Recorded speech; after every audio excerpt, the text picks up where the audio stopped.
Earlier in the week, we talked about how to use the mouse to interact with the canvas.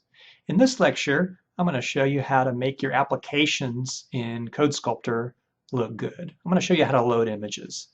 We're going to use images a lot in weeks 6, 7, and 8. When we build asteroids, we're going to have tons of images. It's going to make our game look great. So it's going to get a starting point to kind of working toward that. I'm going to use OneNote and talk a little bit about kind of some background about how this works. Then I'm going to walk you through a simple example of building a map magnifier. And that should be enough to kind of get you going in terms of using images inside CodeSculptor. All right, let's go to it. All right, let's talk about how to load an image into CodeSculptor using Simple GUI. There's only a single command you need to use to actually load something into CodeSculptor. It's the following command right here. It's simple GUI.loadImage. Now the parameter that is not going to be the name of a file on your hard drive. It's going to be the URL for a file sitting out on the web. So all your art assets are going to be loaded in via a URL here. So down here is an example of kind of a URL, http:// something something.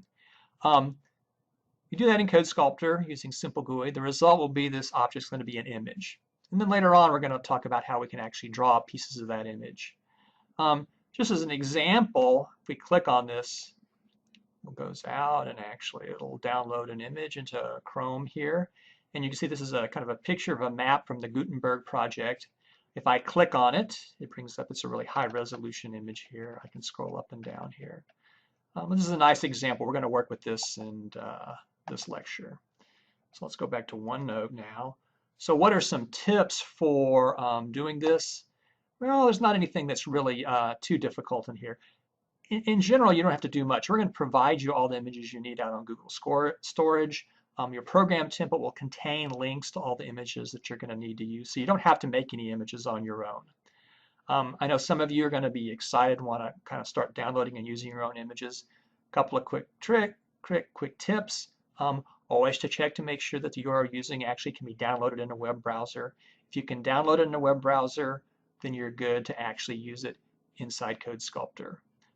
We'll show you in next week actually how to go through and create files inside Dropbox that you can have visible with a public URL and that are downloadable so you can use them inside CodeSculptor. The other thing to remember is that since it's a URL, it may take a couple of seconds to actually download a big image to your computer. And so while that's happening, we've set it up so that any draws that you use with it won't fail, won't stop the program. They'll simply just not draw that image. After you've done the first download, the image will be cached on your computer. Then it should run very, very well. Okay, let's go on and talk about drawing images.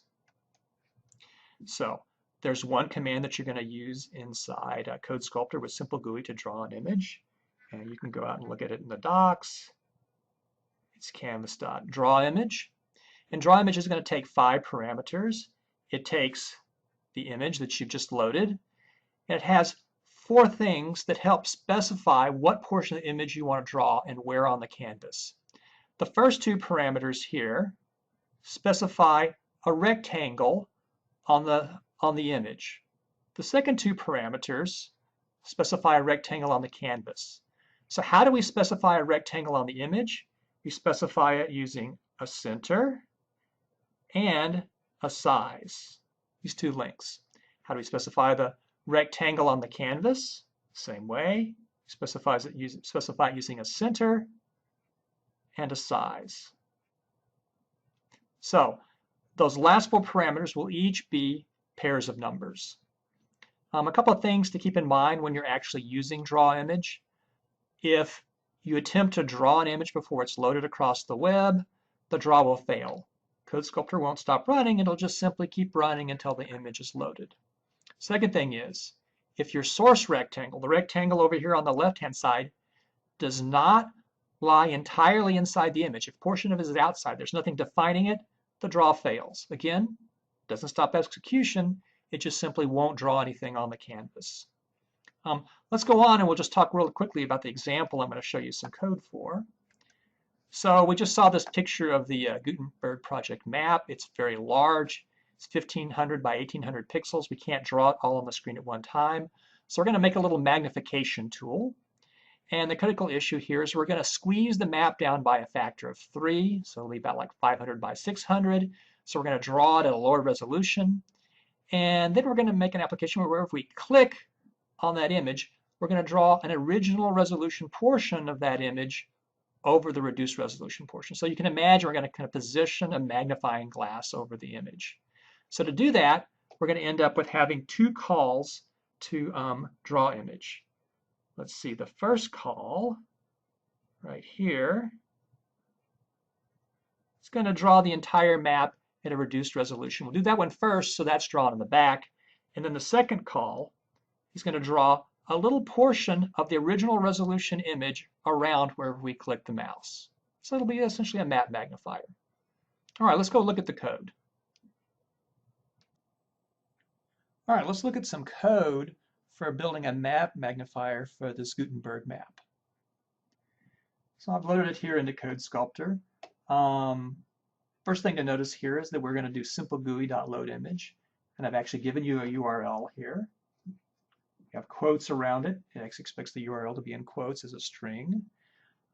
It's always probably a good idea when you're first working with an image to just take this and say Control-C, and then pop up a new tab and paste that URL in and hit enter, and make sure it can be downloaded into your web browser. If it doesn't download in your web browser, it's not going to draw.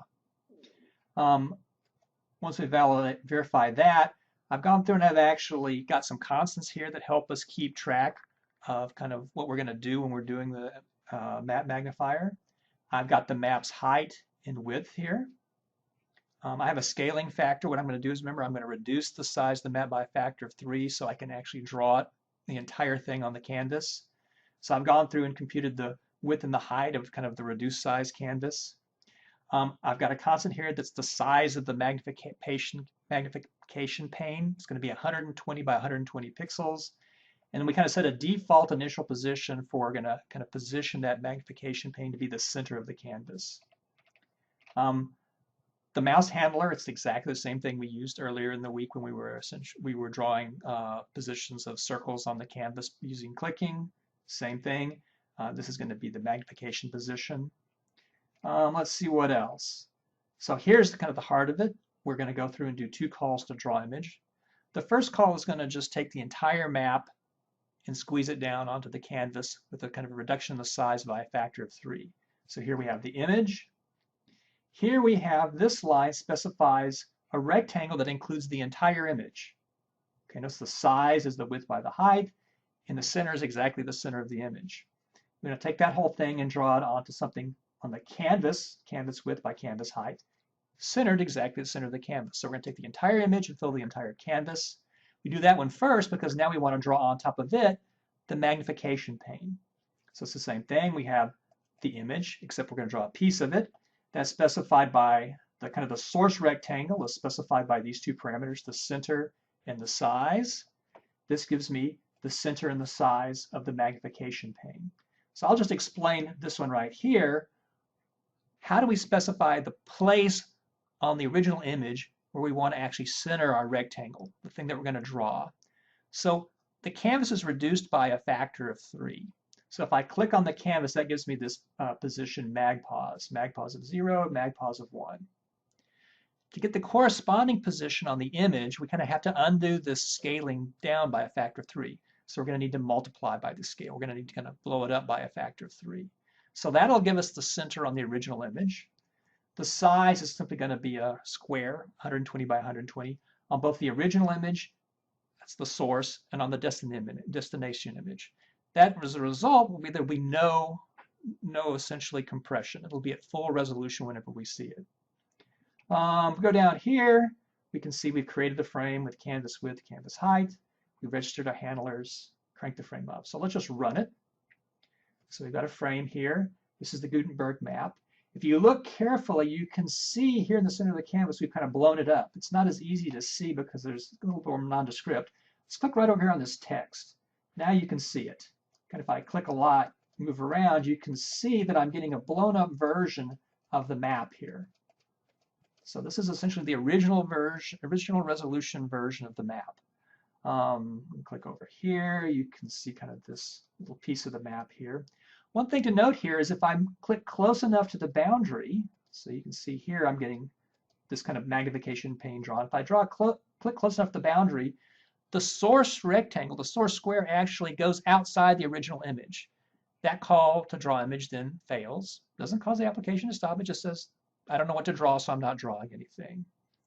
So this is kind of a simple example you can walk through and look at to understand how drawing images works inside CodeSculptor and Simple GUI. It's not too complicated.